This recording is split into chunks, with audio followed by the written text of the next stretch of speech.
Good morning. It is Monday morning, about 7:30 or so, and I am doing some meal prep here. Um, when I'm off work, I'll cook. I cook most of the time. I do eat out a little bit. I feel bad to get fast food on the way home because it's just easy. But when I'm at home, I generally don't go into town to get fast food or anything.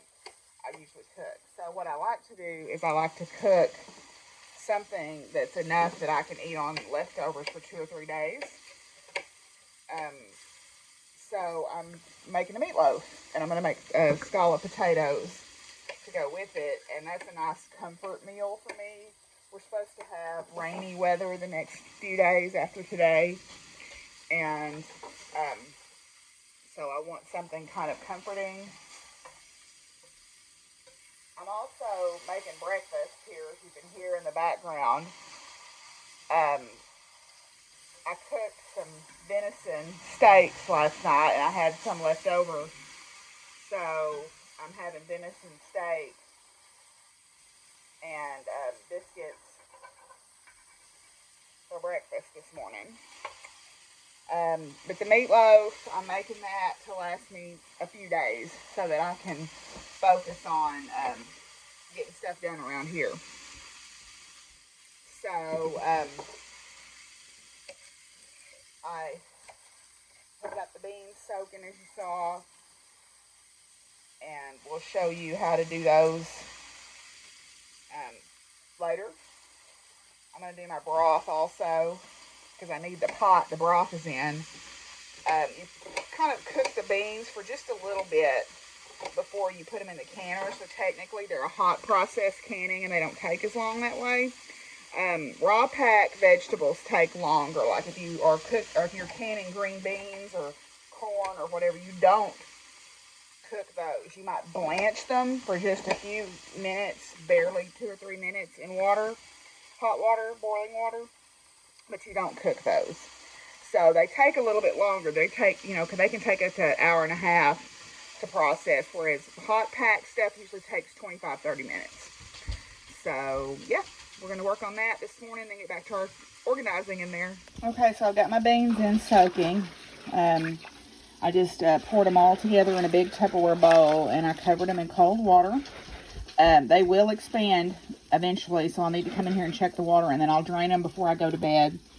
So these are the beans that I've got in there. I've got garbanzo beans or chickpeas, small red beans, sometimes called small kidney beans, navy beans, Mayakoba beans, which I've never tried these before, but they looked good. They're kind of a yellow, golden yellow bean. Black beans. Now, those will turn the water black or purple. But that's okay. I don't mind. And then Great Northern beans. And then last but not least, pinto beans. So, yeah, I'll just soak these. I'll soak these overnight. And then late tomorrow afternoon, I will can them. So, yay. I think I spent, let's see, there's 1, 2, 3, 4, 5, 6, 7 packages here. I probably spent $10, $12 on that. And this will make quite a bit. We'll see how much it makes tomorrow. Okay, you can see how much they've rehydrated here. They're almost at the top of the bowl. They've been rinsed, and I've put some more water in them. And later this afternoon, I will go through the canning process. So we'll show you all that. I don't think I've ever actually bought onion soup and made the actual soup. I use it as seasoning for everything else. Has anybody ever actually made onion soup out of the onion soup packets? I never have. I'm sure someone has. Who knows? It's a mystery. Well, I looked up Mayakoba beans. They're also known as canary beans. They are native to Peru. So I learned something new.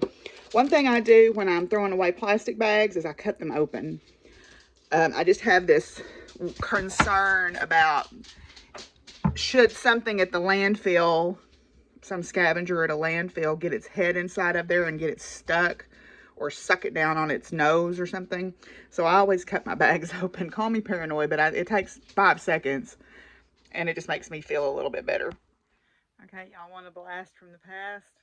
I've got to this back closet, have cleaned it out. It's my band jacket from high school. Woohoo! Oh, I was a band girl, let me tell you. So, you know, your name, all state, all region, band camp, all state, all region, Six Flags Music Festival. All my solo and ensemble medals are actually in the storage building, but I had about 60 of them. I was a band girl. That's how I went to college, was on a full ride music scholarship, even though I was a physics major. So, yep, there's my band jacket.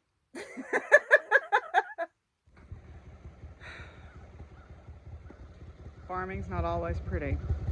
Sometimes there's no happy endings. But we do what we can. Sometimes we would midwife life. Sometimes we midwife death. Sometimes all we can do at the end of it is sit there and pet their face and let them know they're not alone. Farming's not always pretty.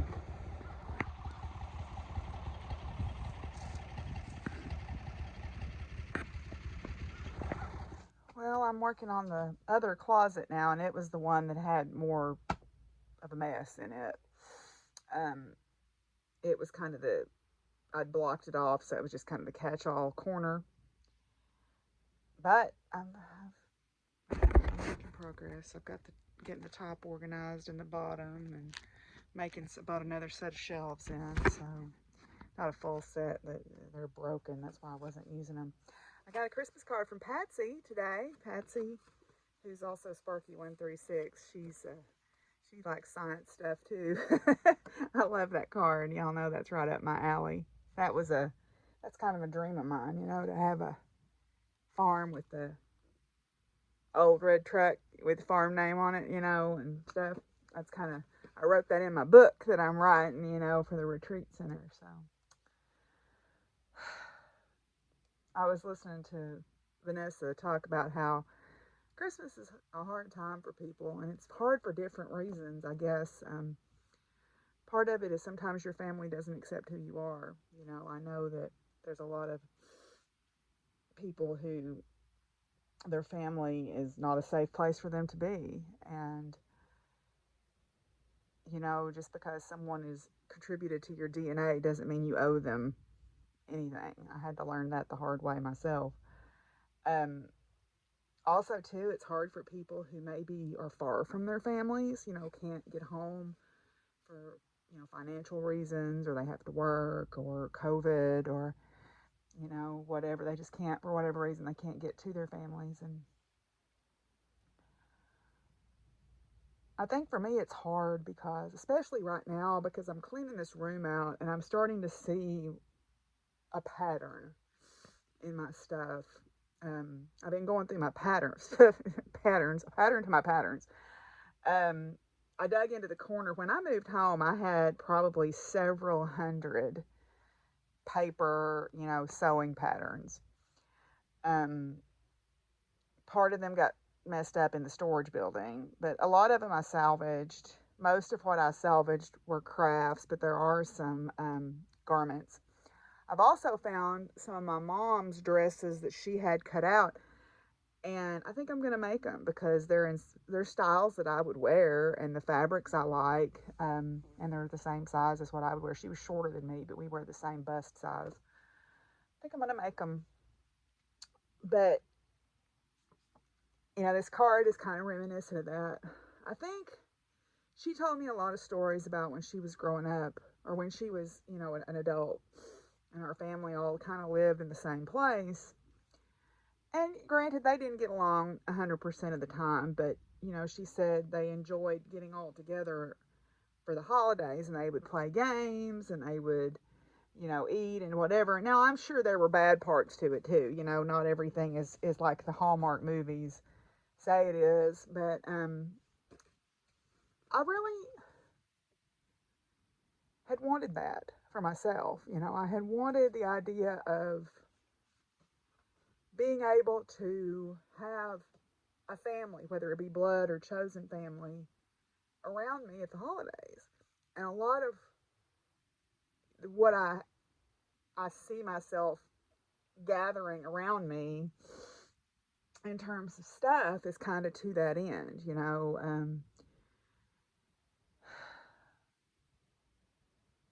And that hasn't worked out. That hasn't worked out. So this time of year is hard for me because I get very, very lonely at this time of year. And yes, I have great friends, and I have, you know, Marianne's family takes me in, and Cassie lets me come eat with them. But, and this year, I'm not even sure I'm going to put up a Christmas tree because I haven't cut one yet. I need to go cut one. I need to do it. I'll feel better if I do that. I need to do that. But I think I've got two choices, I guess, or three choices. I guess the one thing is I can get rid of all these things that remind me of that. Be one heck of a garage sale. Um, or I can just swallow it down and keep going the way that I'm going, and I don't think that's sustainable. I really don't. Every year it gets harder, and this year especially is hard, and I don't really know if it's because of the pandemic or it's because I don't know. I don't know why it's harder. I would like to. I mean, I'm 52. It's not like I just turned 50 and I'm dealing with this great existential crisis. Um, you know, it just gets harder every year to see. It just gets harder every year. I don't even really know how to quantify what's harder, but it just gets harder every year. Um, and I see part of that in me letting the house go the way that I have, and not mowing the yard, and not keeping the house up like I need to, and I haven't done the wreath party. So my third option is what I'm going to try to do. Well, I start therapy again in January, so I think that'll help. But my third option is I have to make it myself. And I don't know how to do that other than just to try to invite people into my place, into my space, and maybe they'll come and maybe they won't. Um, but I can't continue to barricade myself in this house saying, oh, it's too much of a mess, or oh, there's too many animals, or oh, the cats have made a mess of the yard, or that's what I've done. I've used that as an excuse to put a barrier up where I don't let people in, and then I'm lonely. So it's kind of a, it's like, well, you can't, kind of a catch 22. But anyway, I think that's, you know, the third choice is those of us, the third type of loneliness this time of year is those of us who really thought things would be different than they are. And I do enjoy my life. I love my life. I don't regret the things that I have done. But I do get lonely. And I mean, man, listening to Trans-Siberian Orchestra albums used to make me really happy, and now they just depress me. I don't know if they do anybody else, but woo, that Christmas Attic one. Woo, I need to stop listening to that. But anyway, so yeah, so that's probably more than y'all needed to know today. Thanks for the Christmas card, Patsy. Um, but yeah, I got some fabric in the mail. I'll show y'all later. Not today, because I want to get back to work here. Anyway, I'll check in with y'all later. Okay, so this is a little less distraught sounding than the last one. I found a box um, that my mom was working on. It's a bow tie quilt. So this is what the blocks look like, right? And the way they're put together, was in, there used to be a column called In Stitches in the local newspaper. I think it was every week. And my mom cut these out and saved them for me. I've got a whole box of them somewhere. But this one is about how to make this bow tie quilt blog. And I remember she sent it to me. And I tried to make it. And I couldn't figure it out. So I took it up to the graduate school offices. And 6 physics graduate students sat all day and tried to figure this out. And we couldn't do it. My mom did it. My mom figured it out. But she never told me. So there is a whole box of these little squares that are cut out to make these bow ties. And then there is a whole, underneath that, a whole slew of these bow ties made. So I have a project now. In 2022, want to finish this bow tie quilt. Which means I'm going to have to figure out how to make these bow ties. Maybe now when I go back and read it, I can make more sense of it. But at the time, I was like, this makes no sense to me whatsoever. None. And none of my friends could figure it out either. And a couple of them were also sewers, and one of them was a quilter. And we never figured it out. I think now when I go back and look at it, it might make a little bit more sense. But anyway, so... yeah, we've got the bow tie quilt project here. What is this? Oh, this is some kind of a pattern piece for something. It's my mom's writing. Anyway, so treasures, treasures, treasures all over the place, right? I also have some patterns that I cut out from Miss Esther May up the road. I think I've showed y'all those before, but if not, when I get around to those, I'll show them to you. So, a little unearthed treasure here. I've got some more blocks. I noticed that I dropped some of these ones out somewhere. There was a stack of these. This was a shirt I used to have. This was a sleeveless shirt that I had. And this was a leftover. This is all these fabrics in here are leftover fabrics from either my clothes or my mom's clothes that we made when I sewed before. So, that's what I like about the scrap quilts is there's lots of memories in those. So I'm going to put this in a place where I can quickly get to it. That will also protect it from ever maybe being knocked over and dumping these out. And yeah, so in 2022, here's expect some talk about the bow tie quilt. So for today's science moment, and it's just going to be a moment, I heard a really cool podcast while I was working. Stuff you missed in history class was talking about Wilson A. Bentley. He was a Vermont farmer. He was a young man when he started this project. He was very interested in science, and he got obsessed with snowflakes and photographing the crystalline structure of snowflakes. And so he spent all this money on this camera back in the 1800s to take these really beautiful, detailed photographs of snowflakes. He became somewhat of a scientific expert on them, even though he was never formally trained as a scientist. Snowflakes come in about 35 different basic structures. And then whether you form what we think of as a snowflake only forms at specific temperatures. It forms at the warmer end of the temperature range for snow to fall. What happens is as the temperature gets colder, you form what's called graupel, or the little pellet type snow. Snowflakes actually have to form under slightly warmer circumstances, and they need a nucleation. They need a speck of dust or pollen or something for them to form that crystalline structure around. Yeah, look up Wilson A. Bentley and find out about or listen to that great podcast. It was really good about his micro photographs of snowflakes. There's several hundred of them at the Smithsonian. If you ever get a chance to go there, maybe you can see them in the Natural History Museum. You can still find books of his work. So, Wilson A. Bentley, the snowflake photographer. Well, I've worked in there all day, for the most part. Got a lot done. Still got a lot to do, but maybe I'm about I'm not going to say half, but maybe a third of the way through. Maybe more than that. We'll see. But I'm trying to make better use of the space. So we'll see, trying to get everything. Oh, which reminds me, I found a crochet hook, a random crochet hook, so I just stuck it in my ponytail.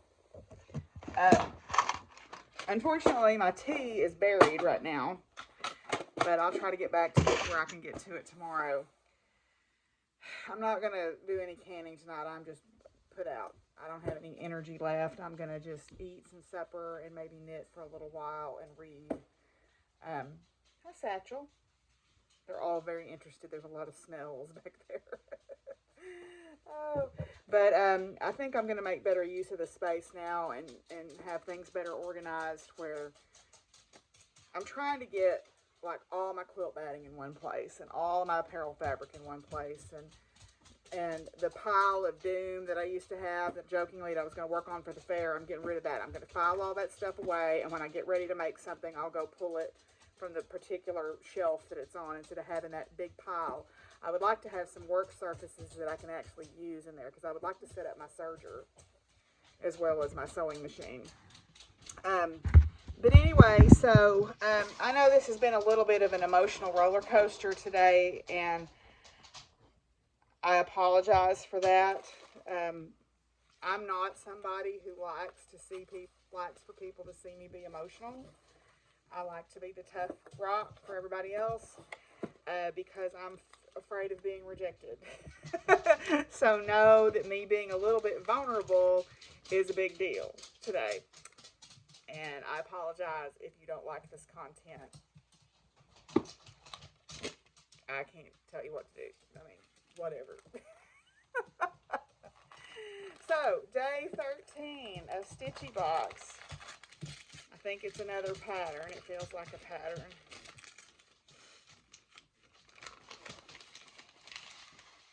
Oh, yes. It is a little pattern. There's no paper with it, but it is called Mary, and it is by Little Stitch Girl. Isn't that cute? Can't really see that. Let me turn my light on here. There you go. Now you can see it. That's really sweet. That's a great little small there.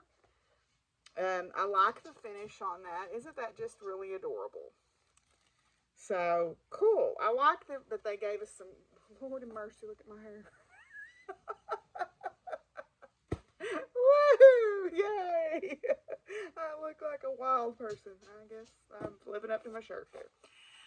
Anyway, that's really cute that they gave us some smalls. Anyway, I'll see y'all tomorrow if you come back after today. Bye, y'all.